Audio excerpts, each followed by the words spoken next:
Okay, so I've just been and got my fabric, and before we start, what I wanted just to explain to you is that I'm making it in this lovely floaty, it's a polyester I think actually, not a viscose.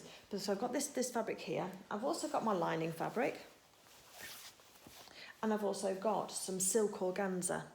Now silk organza is a fabulous fabric. It's quite stiff and it's got some structure to it, and it certainly will do before it's been washed. It tends to soften up after it's been washed, and this is unwashed at this moment in time, and it doesn't tend to shrink, so it's not a problem with washing your garment afterwards or if you were going to dry clean. But what it'll do is it'll just give this floaty polyester fabric some structure, because I'm going to cut it out my pattern out 3 times, once in the fabric, once in the silk organza, and once in the lining. Once I've done that, I'm then going to tack by hand the silk organza to the polyester pieces that I've cut out, because then after that I'll just use those as one piece, but it just will make it just so much more robust and stronger when I'm wearing it, and also it'll just make it hang better, especially around the neckline where we want a nice crisp edge. So that's what I will be doing with that. Silk organza also makes a fabulous press cloth. So if you buy a metre of it, if you just want to have a trial and just see what it's like, just pick up a metre of it or half a metre, and then just put it into quarters. So quarter metres, a fat quarter if you're a quilter, then you'll know what that means, but just basically cut it in half and then in half again, a bit like if you were cutting up a square and you were doing it equal on each side. If you then either overlock around the edges or you zigzag around the edges, and then you use it as a pressing cloth, because as you can see it's super sheer, so it's really lovely. You can see exactly what you're doing, which way your seams are lying underneath it when you want to press. But the silk organza is really robust, and it takes all of the heat out of your the fierceness out of the eye.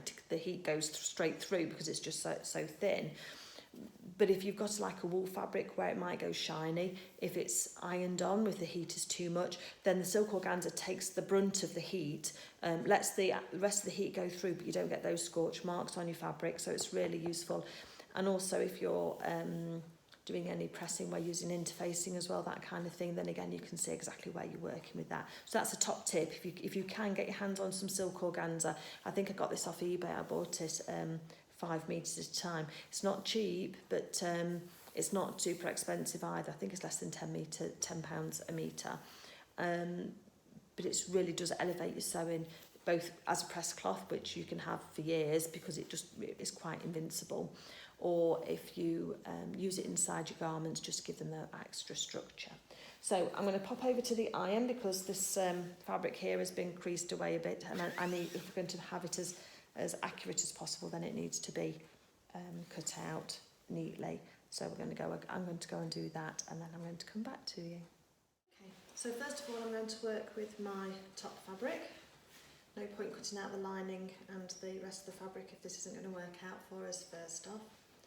The other thing to say is that I'm actually lining the skirt of this only with the viscose lining fabric that I've got. I'm just putting the selvage edges together. So selvage edge is the bound edge. I'm putting that down onto my work surface. I'm actually doing this right sides together, and I can tell the right side because the print is a little bit more vibrant on the right side. The other way that you can tell if you've not washed your fabric yet is that when the fabric is loaded onto the rollers, and I don't know whether you know this or not, but there's little holes in the fabric along the selvage edge, just along here. If I can hold that up, just along here. And what happens is that there's pins on rollers, and as the fabric is fed onto the bed in order to then print the fabric, the pins stick up into the fabric, so you can tell which is the right side because the fibres will be pushed upwards on the selvage edge, the bound edge. That's the cut edge, as you can see where it'll all fray, and then that's the selvage edge, which is bound usually. And that's how. So I'm just folding the 2 selvage edges together, making sure that just remember that it isn't always cut straight, so remember just to test your fabric to make sure that it's going to lie flat. Also check for any obvious signs of a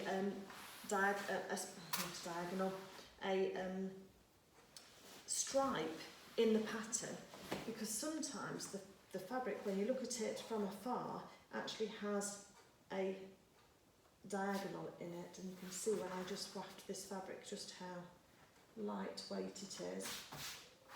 Just going to use my fingernails just to manipulate the fabric and just to make sure that it's just going to lie flat for me.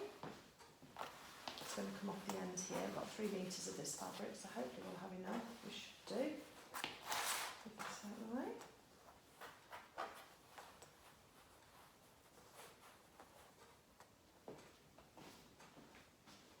As I say, because we checked the fabric piece of the skirt, let's just double check it, shall we? So let's find the widest skirt piece at the hem, because it's coming out of the sides. So,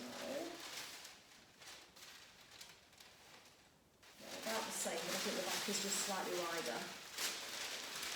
So if I put this onto the fabric, we can see that I can just, I've got an edge here, right on the very edge, but I can just get that across to the other side. So actually we are going to have this on the fabric, and I can cut both pieces out at the same time, which is great, because that saves a lot of time and effort. But I do need to make sure though is which way up my fabric goes.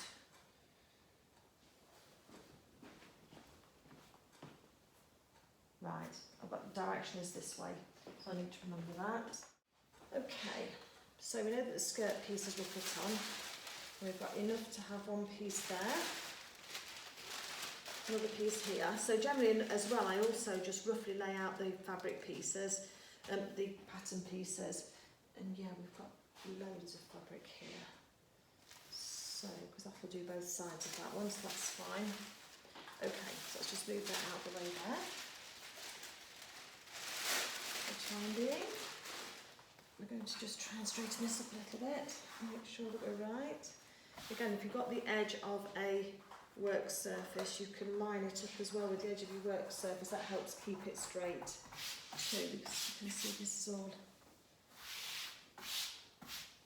across. I'll just put that kind of on the bottom there. It'll just hold the fabric steady for me so it doesn't start to disappear off the edge of the table as we're trying to work with it. Okay. Next thing I want to do is find my pattern pieces. Here they are for my bodice. I also want to be careful about pattern placement. So again, we've got some nice big clusters of flowers on here. I want to make sure they don't just end up right just here as well. So neck back isn't a problem, and that's going to have that there.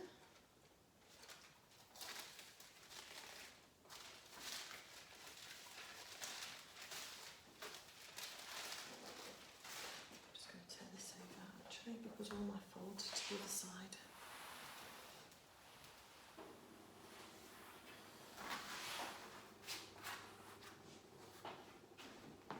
Again, don't be frightened just to stop and start.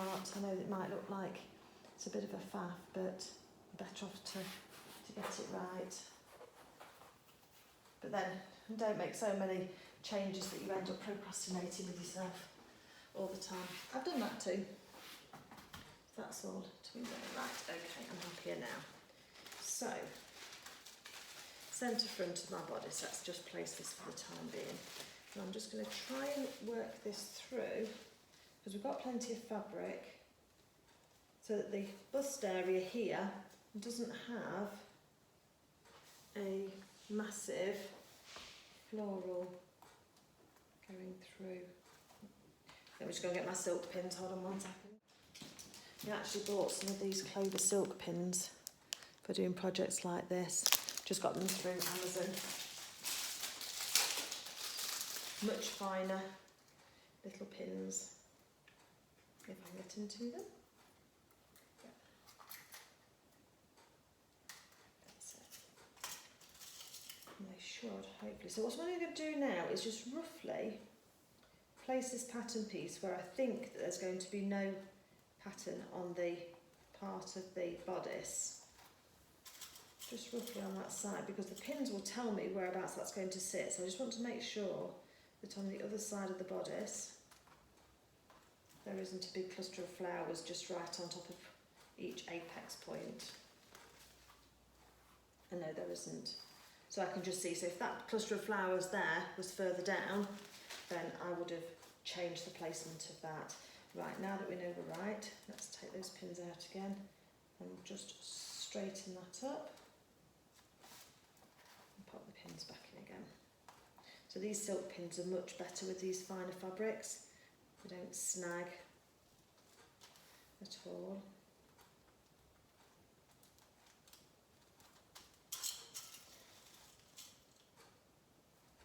So again, just read your pattern markings, place folds onto the folds. Pin within your seam allowance, and if you do get any marks from your pins in your fabric, you're not then going to have to work around those or spoil your garment because of it. Hoping you can hear me all the way over here. Hopefully there's a bit of an echo going on.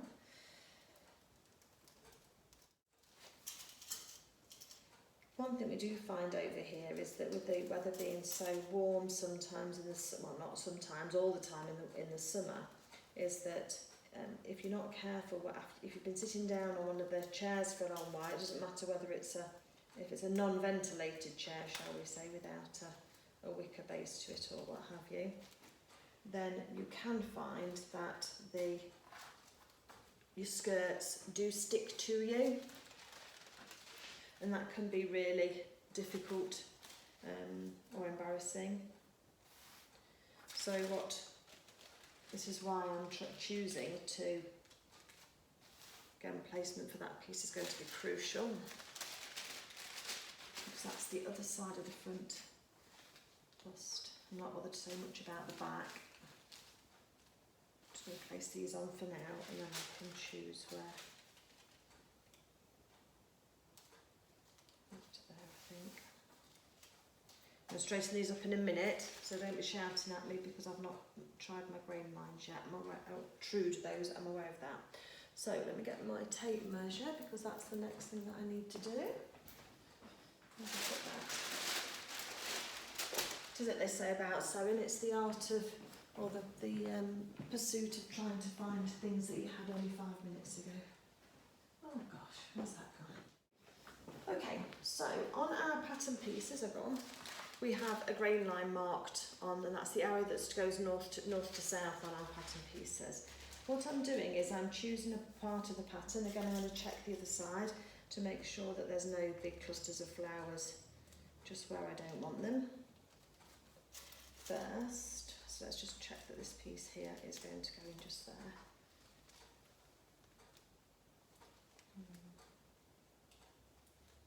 If we can go up a little bit, I think it'll be better.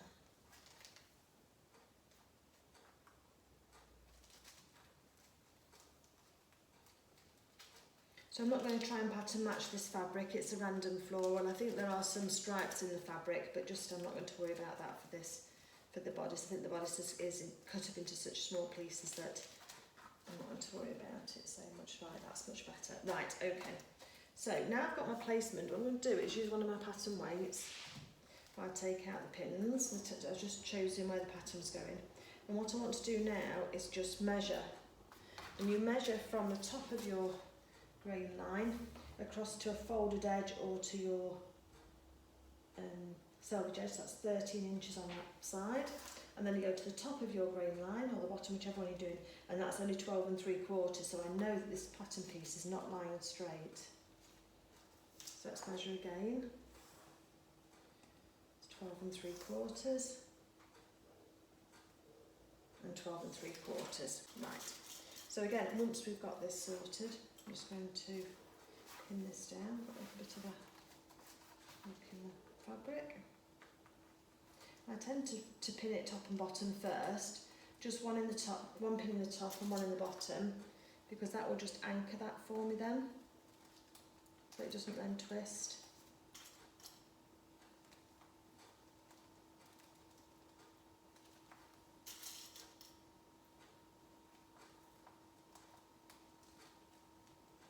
And it's a good practice as well to have all of your pattern pieces, if you've got the space, to be able to pin those all down first before you start cutting.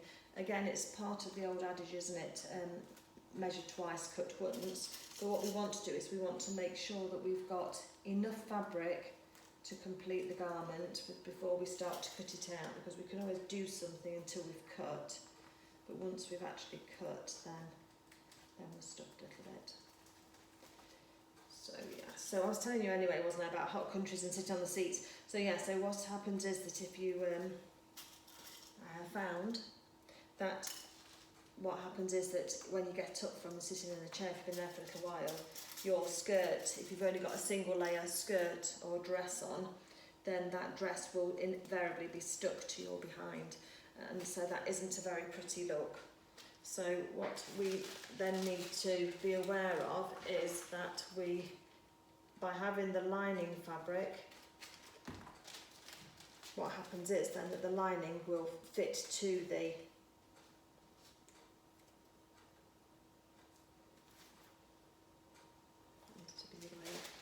lining will stick to your body, but the dress fabric then at least will hang free and protect your modesty.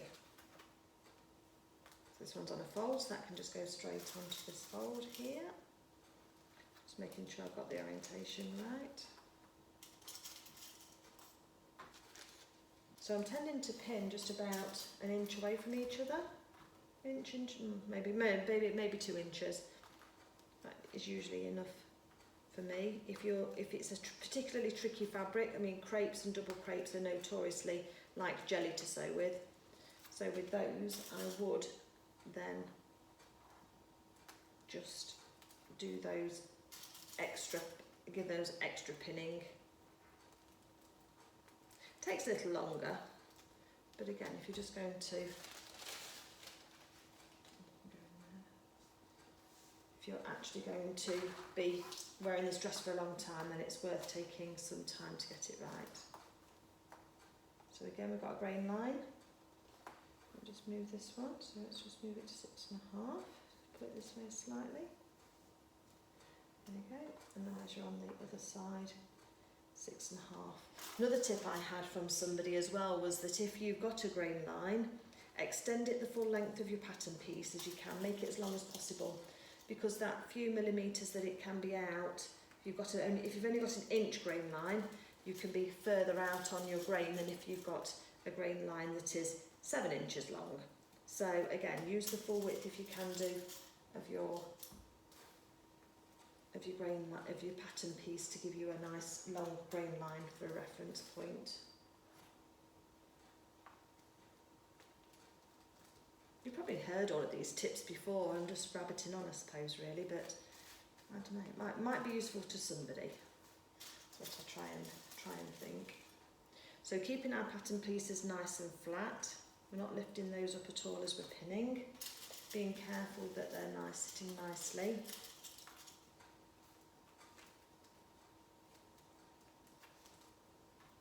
We should be fed up of cutting out by the time we've finished, because we've got, as I say, we're going to cut this dress out 3 times by the time we've finished.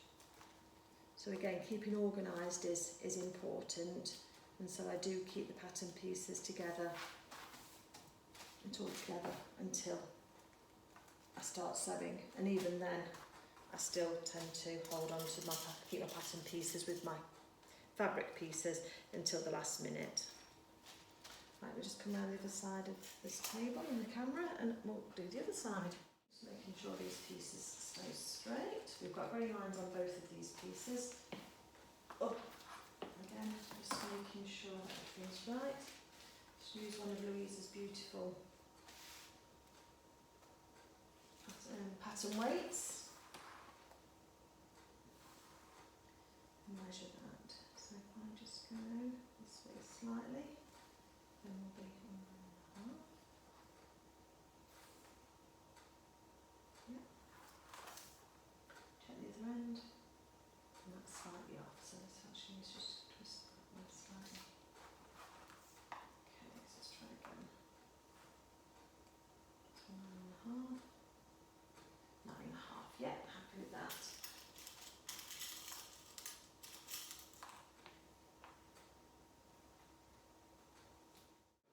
Okay, let's have a look at our skirt pieces now.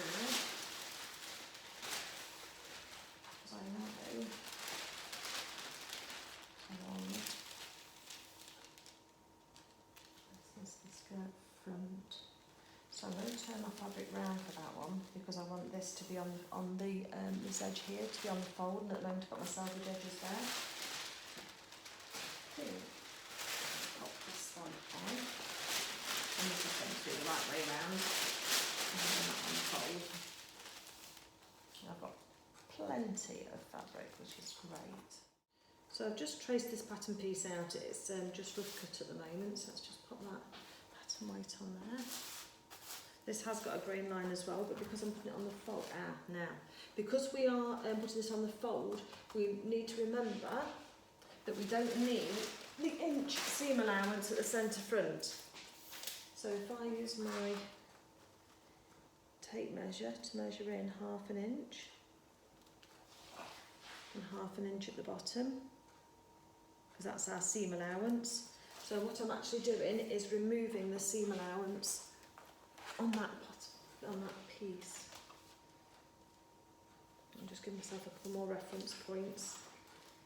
Because the way that the pattern's drafted, as I said earlier, is for fabric of all widths, and therefore Jenny, the designer, Cashmerette, has put in a centre front seam. Now, that seam isn't going to serve any purpose at all. There's nothing going, it's completely straight. So I'm going to eliminate it and have the clean line down the front of the skirt instead. So I'm just taking out that seam allowance. And also on these fabrics as well, because the dress is going to be fully lined, I think what I'm going to do as well is I'm going to do some French seams on the skirt, because I think, and on the lining as well, because I think that'll just be really nice and just elevate it. And what that means, if you can have a look at French seams online and see what that means, but it just means that when you do each seam twice, it takes longer. But that's okay, because you actually sew your first seam with the wrong sides together and your right sides out. You then trim your seam slightly back. You use only like 1/3 of the seam allowance if you can. You then trim off some of the seam just to make it nice and make sure you've got no whiskers of fabric. And then what you do then is you then iron it flat, open, and then you then fold it over on itself again, and you sew it down again, and that second time actually encases all of those raw edges in the seam. It'll make sense when we get to it. I'll show you when we get there.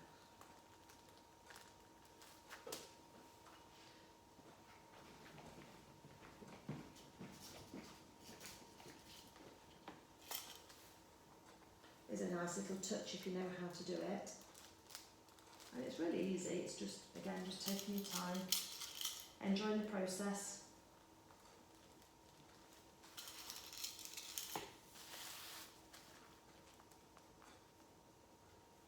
And giving yourself the best results possible, really, for your garment.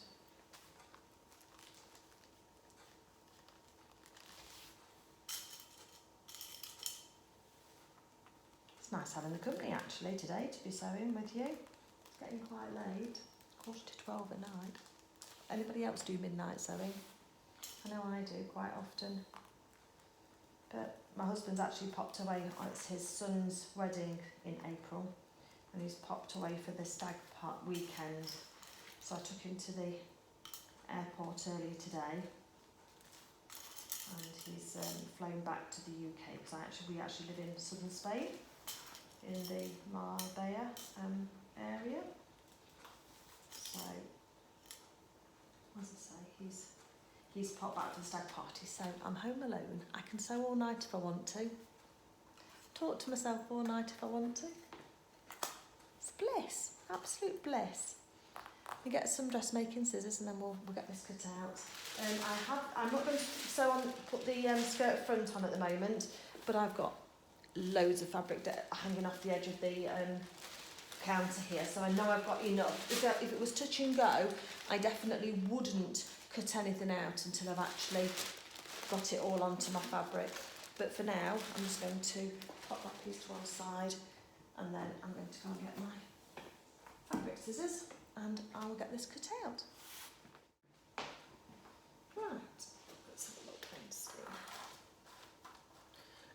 I'm going to cut out the skirt piece first and just take that all across to through to the other side, and then we can then work on the other pieces. I'm going to put a couple of weights on my fabric just so as it doesn't start to pull as the tension starts to come off. I don't want it to start and disappear off the side of the work surface. So I'm cutting out on the line. I've got a little bit of tissue paper overhang on this, it was just rough cut out originally. Resting the bottom of my scissors onto the work surface, and I am making sure that very carefully that I am not cutting through any pins. And just be careful of your back as well. You should be able to just get her straight across here without overreaching. But yeah, I just saw that fabric just give slightly, so I know there was tension on the fabric when I was cutting out.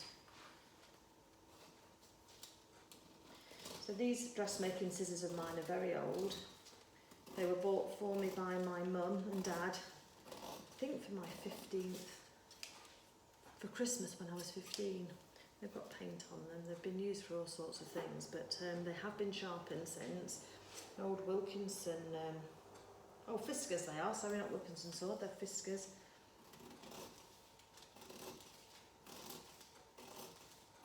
And the first Christmas that I had them, my sister Elizabeth thought they looked lovely and super sharp and shiny.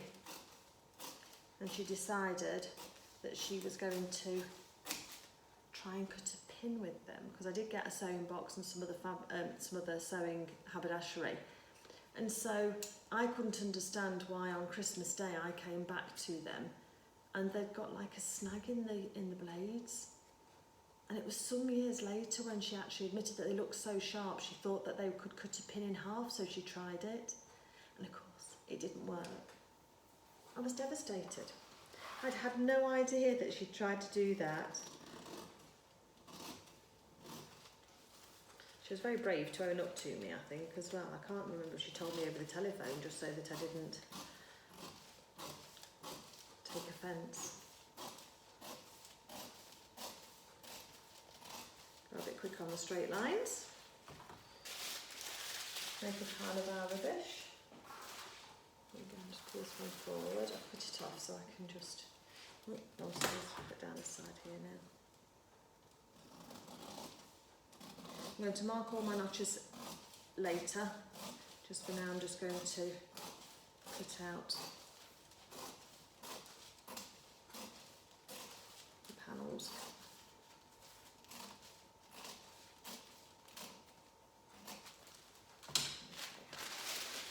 So that's a big enough piece of tissue paper to save.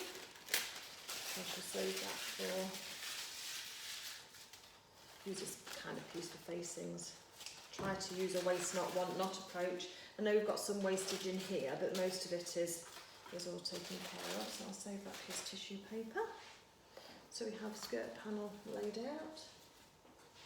We do need to save a little bit of our fabric for testing our tension on our machine before we start to sew on our actual garment.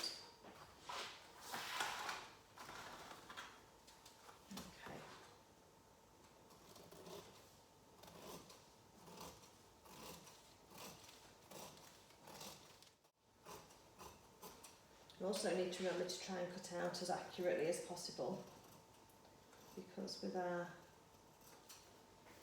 way that I sew my garments is that I do use the cut edge, the distance from the cut edge for my seam allowance. So therefore, if that's off at all, then it's going to make the sizing of my final garment off.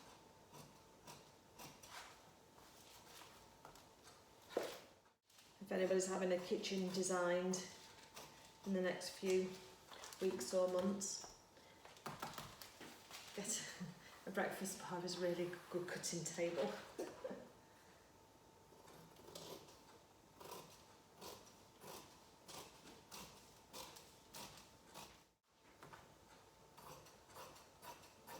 Let me just cut out these pieces.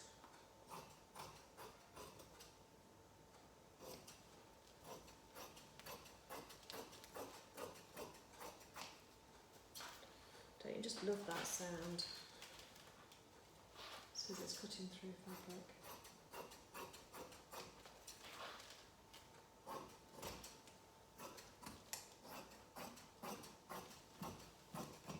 Okay.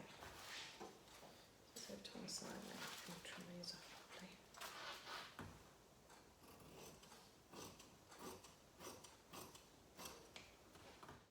Pins from this one in. So.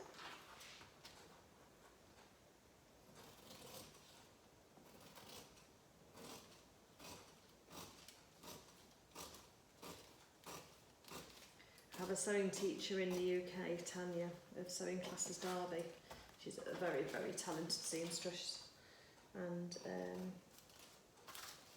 she will be horrified that I'm not marking round my fabric with chalk first before cutting these out, but I do that when I'm in class. And if I was certainly making a special occasion garment, then I would certainly do that. But for this sundress, especially as it's possibly going to be a bit of a wearable toile, hopefully, then I'm not going to worry too much. Just her train of thought is that when you cut out a paper pattern repeatedly, you can take off just a whisker of the sizing each time you cut it out, and over time you'll actually reduce the size of your pattern. So I know she has good experience, and she absolutely knows what she's talking about. But sometimes my size changes so much that I might get 1 or 2 goes out of a pattern, but I'm certainly not using the same pattern for years and years. Which is why I like to keep my master pattern intact. So that then as my size changes, I can just trace off the size that I do need and have a new pattern each time. Just take your time on your curves, and sometimes coming from the other direction will help, but just be careful that you don't distort your curve or pull your fabric as you're cutting.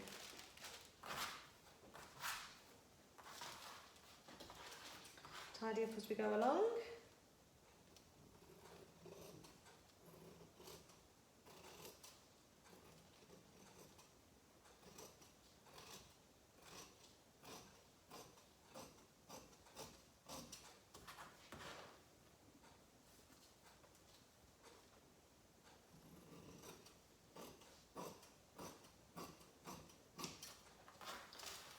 The other tip that I've got is, if you fancy trying a new pattern, is try and find something in the shops that's a similar design to the one that you're wanting to make. Because one of the troubles with dressmaking that I've found is that sometimes we don't know if something's going to suit us until we've actually made it. And actually, if we've got some idea if that design is going to suit us before we actually make the garment, we could save ourselves a lot of time and effort and hassle actually, by testing it out first in the shops. You don't have to buy it from the shops, obviously, but you just need to know that that's the pattern that you've got. So we've got side front, side back, centre back and centre front. We've got a waistband, that's the 2 back waistbands, there's 2 cut there, and that's the front one cut on the fold. And we've got our skirt piece for the moment, so that's cut as 2 separate pieces, so we can get our zip in the back. So now I'm going to move the fabric up so that we can now cut out the next skirt piece. As we can see, as soon as I took those weights off the skirt, the fabric started to. So if the fabric wasn't wide enough, and I had to open it out and have it flat, we'd have to cut 2 pieces with a seam allowance. So then I'd use this wider point. but being as my fabric will fit on, my pattern piece will fit on my fabric, then I've drawn that fold line, and now I can take this up to the top as much as possible. Make sure that fold line is there. Just make sure fabric is up to the fold line.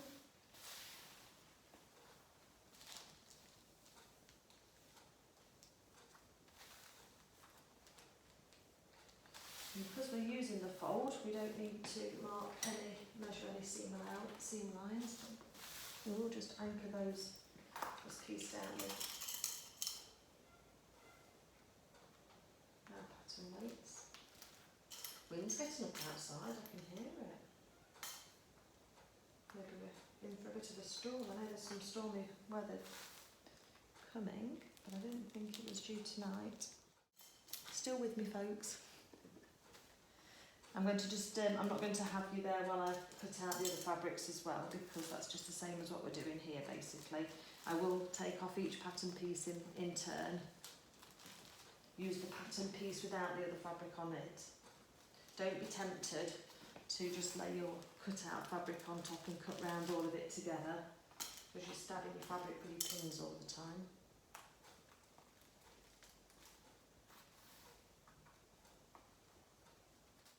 If I can manage to sleep tonight, because I tend to get a bit excited when I get to this stage.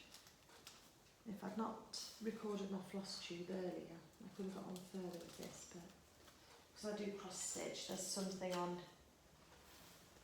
YouTube called Floss Tube, and it's where people do like a show and tell of their embroidery cross stitch projects that they've got ongoing, and I do like to cross stitch as well. So I did my floss tube number 4. So if you want to see what that's all about, then hop on to the other, have a look on my channel and you'll see the floss tubes noted there. I need a couple of pins extra. It's interesting and very enabling. People show you their designs that they've seen and that they've liked, and what flosses they've got, what tools they've got, and the patterns, and some of them do some beautiful work. They really do. Particularly like to watch Anna of Quilt Roadies and Stitch Roadies. She has a really good floss tube channel, and also I like Soulbot Stitcher as well, Carol. She does some amazing samplers. She's a quilter too, so it's like it all goes hand in hand, quilting and cross stitching. But I think a lot of us are multidisciplinary, aren't we?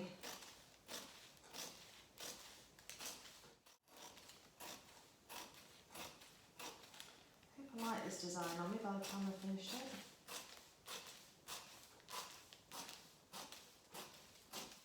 So that's all my fabric cut out. Well, not all my fabric, all my top fabric cut out at the moment. I'm going to go ahead and do the same with the silk organza. That's just going to line the bodice pieces front and back.